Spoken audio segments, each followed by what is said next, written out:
Hi, my name is Joseph Parker, WBO champion of the world, and you're watching Sporting Icons. All right, so I want to talk about the main event this weekend on Sky Sports Box Office and DAZN, Derek Chisora versus Joseph Parker. Now, there's a few different ways of looking at this fight, and it's not that complicated to break down. It really isn't. And I'm not going to talk about whether or not it's worth pay-per-view or anything like that. That's entirely on you. But I think most people can agree it's pretty much a 50-50 fight. Of course, all of you are going to favour one over the other, but it won't be by much. It really won't.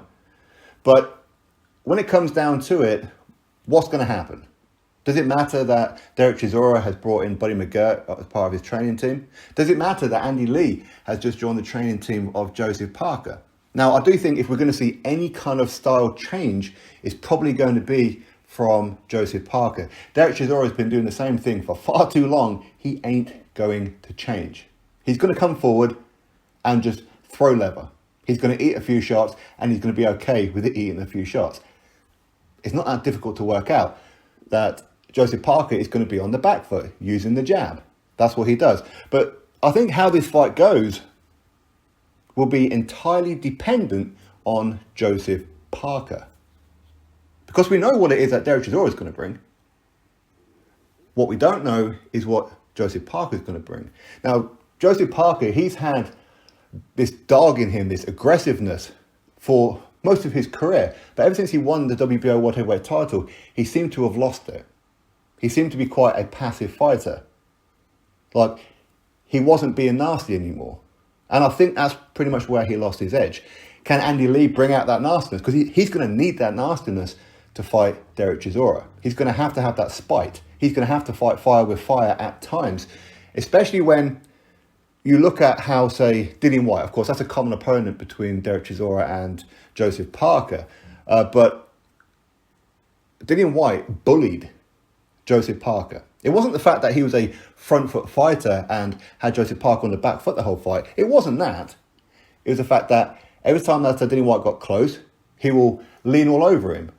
He will push him against the ropes, push his forearm into his head. He will hit him low. He will do everything that he can to upset Joseph Parker.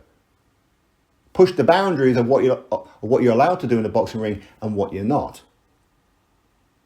And as any fighter knows, and every fighter should do, I suppose, as well, because there are too many complaints to the referee about things. At the end of the day, you fight and you do what you do until the referee tells you to stop. That's what you do. You don't stand there and argue with the referee and complain about your opponent. You just get on with it.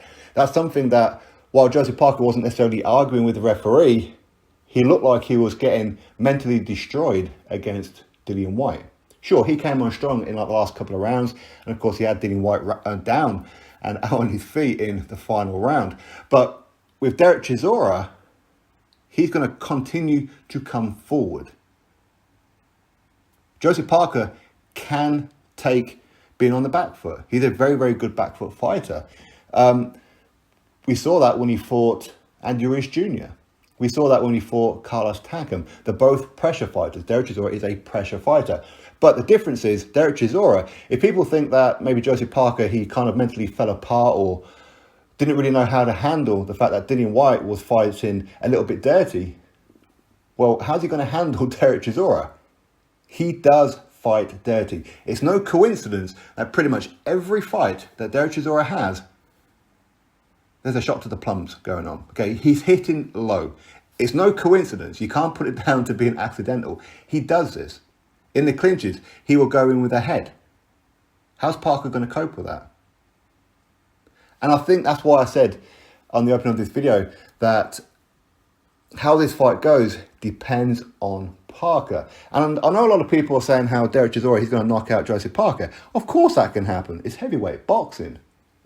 We've only really seen Joseph Parker buzzed a little bit and, of course, hit the canvas against Dillian Whyte. Before then, you've never seen him hit the deck. You've never seen his legs wobble. You've never really seen him in pain or anything like that.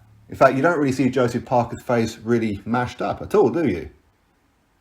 So he's a very, very durable, tough Samoan New Zealander. That's what he is. Derek Chisora knows that. But Derek Chisora is going to come forward and just throw punches in bunches. That's what he does. But Derek Chisora, as the fight goes on, as we saw with say Alexander Usyk, as we've seen with quite a few fighters, he does fade as the fight goes on. He does lose the discipline, and a lot of it is because he's starting to get tired, or he'll get frustrated and do something silly and get caught, which is what happened with Dillian Whyte in the rematch. With Alexander Usyk, he was fading. Had Alexander Usyk had a bit more power about him, he could have got Derek Chisora out of there. He hurt Derek Chisora a couple of times in that fight. But he didn't have that killer instinct. That's something that Joseph Parker is going to have. He's going to have to risk it in this fight. Because if he just goes on the back foot for the entire fight, sure, he can beat Derek Chisora that way and just pick him off with a jab. That's all he's got to do. But Derek Chisora is going to rely on nicking the rounds. Get round after round after round after round. Once 6 rounds have gone past, don't be surprised if Derek Chisora has a very, very healthy lead in this fight. At that point, that's when Joseph Parker could be in trouble. But again, what's the gas tank of Derek Chisora? How much of that Alexander Usyk fight really took it out of him? Now, if you was to listen to David Haye says the same thing about Derek Chisora every fight. He's improving, he's improving, he's improving. He's not really improving that much. He does the same thing every single fight. Every single fight. And Joseph Parker, he's one of the top guys in the heavyweight division. So as I said before, I think a lot of this depends on Joseph Parker. How do I see this fight going? It's unfortunate, isn't it? Because I'm a Brit. But I see it as Joseph Parker wins this fight by either stoppage or on points. I'll probably go with points, or maybe a very late stoppage, round 10, round 11, something like that. But again, you never know. You never know. Heavyweight boxing, maybe Chisora's going to land him a huge punch in round number 1 and end Joseph Parker. Maybe Parker's going to land a big punch in round 1, Derek Chisora, and end Derek Chisora. You never truly know.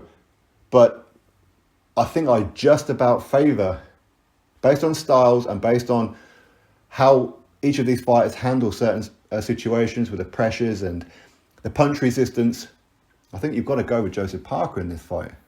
If I was a betting man, which of course I'm not, but if I was, I would probably bet on Joseph Parker to win either by a late stoppage or on points.